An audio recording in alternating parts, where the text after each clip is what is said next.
Welcome to Ain't Got Time to Read, the place where I give you the breakdown to a plot and simply save you time. Now here is your spoiler alert. This video does contain spoilers. In this video, I will be explaining the plot to Justice League of America Year 1, which has the Justice League banding together and learning how to work together as a team. Please show your support and leave a like.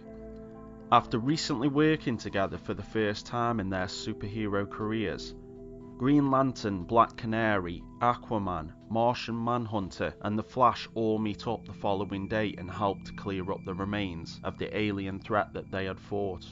A group called Locus are present and attempting to take away the alien remains. The 5 superheroes have to work together once again and stop Locus. Once they have won, they all agree that they work well together and that they should work together more often. They are unaware that they are being watched by Locus.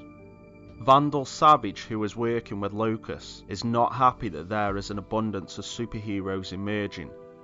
He sends Solomon Grundy, Eclipso, Thorn and Clayface to deal with Black Canary, Green Lantern, Martian Manhunter and the Flash, who have set up a press conference together where they tell the public that they have come together as a team and will be called the Justice League of America. Solomon Grundy, Thorn, Eclipso and Clayface attack the heroes at the conference and get the upper hand at first, especially when Thorn uses her powers to trap them in branches and vines. Solomon Grundy loses control and starts tearing away at the vines. The Justice League manage to regroup and plan their strategy while trapped in the vines. Once Solomon Grundy breaks through to them, they fight back harder and defeat the 4 villains. Batman watches from afar as the media interview the Justice League and doesn't like the fact that this is taking place in his Gotham City. Green Arrow arrives and introduces the Justice League to a man named Simon Carr, who gives them a Cord Industries card and tells them that Ted Cord is willing to give the Justice League financial backing. The Justice League work on setting up their new headquarters, and although they meet Ted Cord, they are unaware of who their mysterious benefactor is. The Flash sets up the Justice League table and adds a 6th seat with Superman's logo on, and they discuss the idea of asking Superman to join. All of the heroes struggle to balance their hero life with normal life, but Black Canary finds out that her mother had an affair with one of the other Justice Society of America members, who was married, and it starts to break her illusions of the JSA being so amazing. While Locus continue their experimentations, they hire the Brotherhood of Evil to continue with their plans. When the Brotherhood attack civilians with a weapon that removes their body parts, the Justice League end up working with the Doom Patrol to stop them. Things go wrong when the weapon is used on the Justice League, as Black Canary's voice is taken from her, Green Lantern loses his arm with the ring, Flash loses his legs, and Martian Manhunter loses his eyes. Their body parts are combined together and used as a body for the brain. The Doom Patrol's chief manages to create prosthetics to take the place of the heroes' missing body parts and also provide alternative powers similar to their own. Using the Green Lantern's ring, the Brain protects himself with a fortress. While scoping out the fortress, Robot Man and Aquaman are attacked by Madame Rouge. They manage to defeat her easily. At the same time, Martian Manhunter, Black Canary and Elastigirl are attacked by Mala.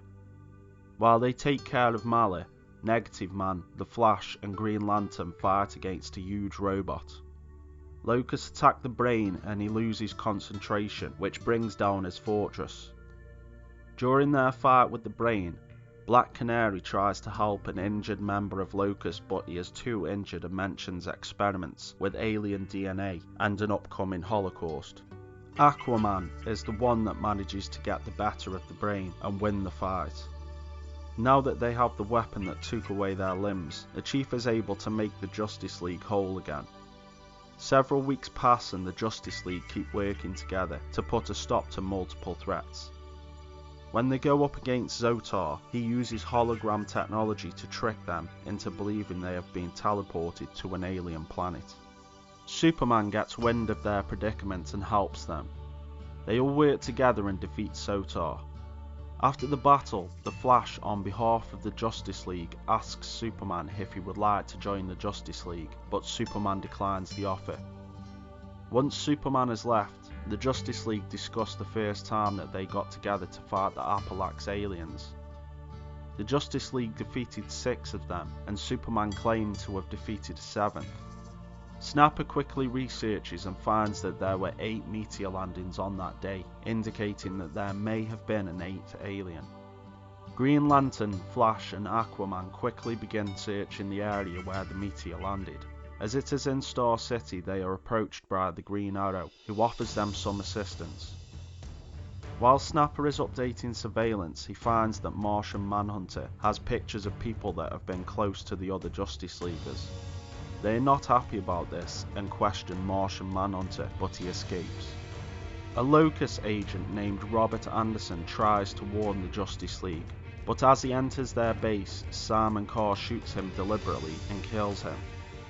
Later on, Simon Carr wakes from another nightmare which reveals the 8th Appalax alien has actually taken over Simon Carr. Snapper finds signs that the apocalyptic event that they were warned about may be happening. They all have their tasks and leave. Once they are gone, Martian Manhunter reveals that he was present but invisible.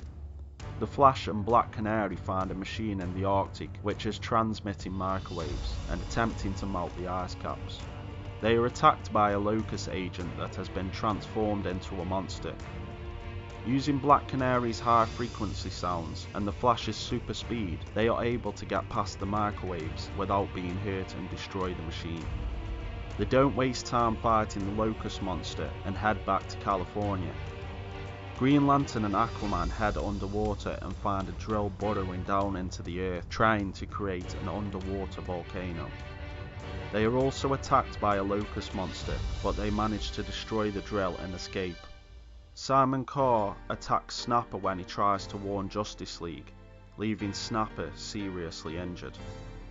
When all 4 members meet back up, they find Martian Manhunter at the controls. They trap him by surrounding him with fire, which is his only weakness. He tries to tell them to put the fire out, but they don't trust him. When they realise that the facility was pumping out methane, it is too late and the fire ignites it. As the sky burns, the Justice League are attacked by Locus.